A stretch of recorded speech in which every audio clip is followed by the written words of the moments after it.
വളരെ സിമ്പിളായിട്ട് ഒരു കൂൺ മസാല ഉണ്ടാക്കുന്നത് എങ്ങനെയാണെന്ന് നമുക്ക് കാണാം. അതിനായിട്ട് ഞാനൊരു 200 ഗ്രാം കൂണാണ് എടുത്തിട്ടുള്ളത്. ഇത് നമുക്കൊരു 4-5 പ്രാവശ്യം നന്നായിട്ടൊന്ന് കഴുകിയെടുക്കാം. കൂൺ കഴുകുന്ന വെള്ളത്തിൽ ഒരല്പം മഞ്ഞൾപ്പൊടി ഇട്ട് കഴുകുന്നത് നല്ലതാണ്. നല്ല വൃത്തിയായി കഴുകിയെടുത്ത ശേഷം നമുക്കിതിൻ്റെ ഈ ചുവട്ടിലുള്ള ഈ തണ്ട് ഇങ്ങനെ ഇതുപോലെ അടർത്തിയെടുക്കാം. എന്നിട്ട് ഈ കൂണിൻ്റെ മുകളിൽ ഇതുപോലെ ഒരു ചെറിയൊരു തൊലിയുണ്ട്, അത് നമുക്കൊന്ന് പൊളിച്ച് കളയാം. പൊളിച്ച് കളഞ്ഞില്ലെങ്കിലും കുഴപ്പമൊന്നുമില്ല, പക്ഷേ അതിനൊരു വഴുവഴുപ്പുണ്ട്, അതുകൊണ്ടാണ് അത് പൊളിച്ച് കളയുന്നത്.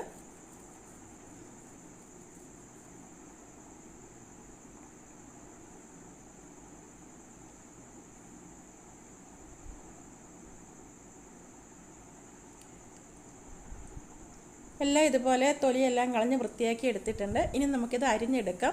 വലിയ മഷ്റൂം ഒരുപോലെ 4 പീസാക്കി എടുക്കാം. ചെറുതാണെങ്കിൽ 2ആക്കി മുറിച്ചാൽ മതി. കാരണം ഇത് വെന്ത് കഴിയുമ്പോൾ ഒന്ന് ചുങ്ങിപ്പോകും. അതുകൊണ്ട് നമ്മൾ തീരെ കുഞ്ഞായിട്ട് അരിയണ്ട, ഇച്ചിരി വലുപ്പത്തിൽ അരിഞ്ഞിടുകയാണ് നല്ലത്. അതിൻ്റെ തണ്ട് ഇതുപോലെ ഒന്ന് നടുക്കെ ഒന്ന് കീറിയിടാം. ഇനി നമുക്കൊരു പാൻ അടുപ്പത്ത് വെക്കാം. പാൻ ചൂടായിട്ട് വരുമ്പോൾ അതിലേക്ക് കുറച്ച് വെളിച്ചെണ്ണ ഒഴിച്ചു കൊടുക്കാം. എന്നിട്ട് ഒരു കഷ്ണം ഇഞ്ചിയും ഒരു 5-8 വെളുത്തുള്ളിയും കൂടി ഒന്ന് ചതച്ചതും ഒരു പച്ചമുളക് വട്ടത്തിലരിഞ്ഞതും കൂടി ഇട്ടിട്ട് ഒന്ന് മൂപ്പിച്ചെടുക്കാം. അതിലേക്ക് ഒരു സബോള ഇതുപോലെ ചെറുതായിട്ട് അരിഞ്ഞത് ഇട്ട് കൊടുക്കാം. കൂടെ തന്നെ ഒരു 10-15 ചുവന്നുള്ളി ഒന്ന് നടുകെ കീറി അതും ഇട്ട് കൊടുക്കാം. എന്നിട്ട് ഇതെല്ലാം കൂടി നല്ലതുപോലെ ഒന്ന് വഴറ്റിയെടുക്കാം. നല്ല ഗോൾഡൻ ബ്രൗൺ ഒന്നും ആവേണ്ട കാര്യമില്ല, നന്നായിട്ടൊന്ന് വഴന്നു വന്നാൽ മതി. നമുക്ക് ആവശ്യത്തിനുള്ള ഉപ്പ് ചേർക്കാം. ഞാൻ കല്ലുപ്പാണ് ചേർക്കുന്നത്. ഇനി ഉള്ളിയൊക്കെ നല്ലതുപോലെ ഒന്ന് വഴന്നു വന്നു കഴിയുമ്പം അതിലേക്ക് പൊടികൾ ചേർക്കാം. ഇതുപോലെ 1 ടീസ്പൂൺ എരിവില്ലാത്ത മുളക് പൊടിയും 3/4 ടീസ്പൂൺ മല്ലിപ്പൊടി, 1/2 ടീസ്പൂൺ മഞ്ഞൾപ്പൊടി, 3/4 ടീസ്പൂൺ കുരുമുളക് പൊടി, 3/4 ടീസ്പൂൺ ഗരം മസാല പൊടിച്ചത്. ഈ പൊടികളെല്ലാം കൂടി ചേർത്തിട്ട് ലോ ഫ്ലെയിമിലിട്ടിട്ട് നന്നായിട്ടൊന്ന് മൂപ്പിച്ചെടുക്കാം. പൊടിയെല്ലാം നല്ലതുപോലെ മൂത്ത് വന്ന് കഴിയുമ്പം അതിലേക്ക് നല്ല പഴുത്ത ഒരു തക്കാളി ഇതുപോലെ ചെറുതായിട്ട് അരിഞ്ഞിടാം. എന്നിട്ട് അതും ഒന്ന് നല്ലതുപോലെ ഒന്ന് വഴറ്റി വേവിച്ചെടുക്കാം. തക്കാളി നല്ലതുപോലെ വെന്തുടഞ്ഞ് കഴിയുമ്പം അതിലേക്ക് നമുക്ക് അരിഞ്ഞു വെച്ചിരിക്കുന്ന കൂണിട്ട് കൊടുക്കാം. കൂണിട്ട ശേഷം നല്ലതുപോലെ ഒന്ന് ഇളക്കി കൊടുക്കാം.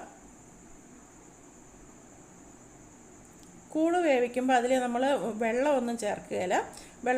കൂണിൽ നിന്ന് തന്നെ ധാരാളം വെള്ളം ഇറങ്ങി വരും. കൂൺ ചൂടായി തുടങ്ങുമ്പോൾ നല്ലതുപോലെ വെള്ളം ഇറങ്ങി വരും. അപ്പോൾ നമ്മൾ ഇതുപോലെ തട്ടിപ്പൊത്തി വെച്ച ശേഷം മൂടി വെച്ച് ലോ ഫ്ലെയിമിലിട്ടിട്ട് നമുക്ക് വേവിച്ചെടുക്കാം. ഇടയ്ക്കിടയ്ക്ക് മൂടി തുറന്നിട്ട് നമ്മൾ നല്ലതുപോലെ ഒന്ന് ഇളക്കി കൊടുക്കണം. ഇത് കണ്ടോ, ഇപ്പോൾ വെള്ളം ഒഴിച്ചിട്ടില്ലെങ്കിലും അതിൽ നിന്ന് ധാരാളം വെള്ളം ഇറങ്ങി വരും. കൂൺ വേവാനായിട്ട് ഒരു 10-12 മിനിറ്റൊക്കെ മതി. ലോ ഫ്ലെയിമിലിട്ടിട്ട് നമുക്ക് ഇടയ്ക്കിടയ്ക്ക് തുറന്ന് ഇളക്കിയിട്ട് കൊടുത്തിട്ട് കൂൺ വേവിച്ചെടുക്കാം.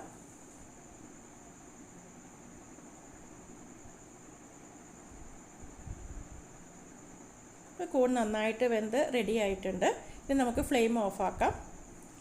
ചോറിൻ്റെ കൂടെയും ചപ്പാത്തിയുടെ കൂടെയൊക്കെ കൂട്ടാൻ നല്ലൊരു ഡിഷാണ് കൂൺ മസാല.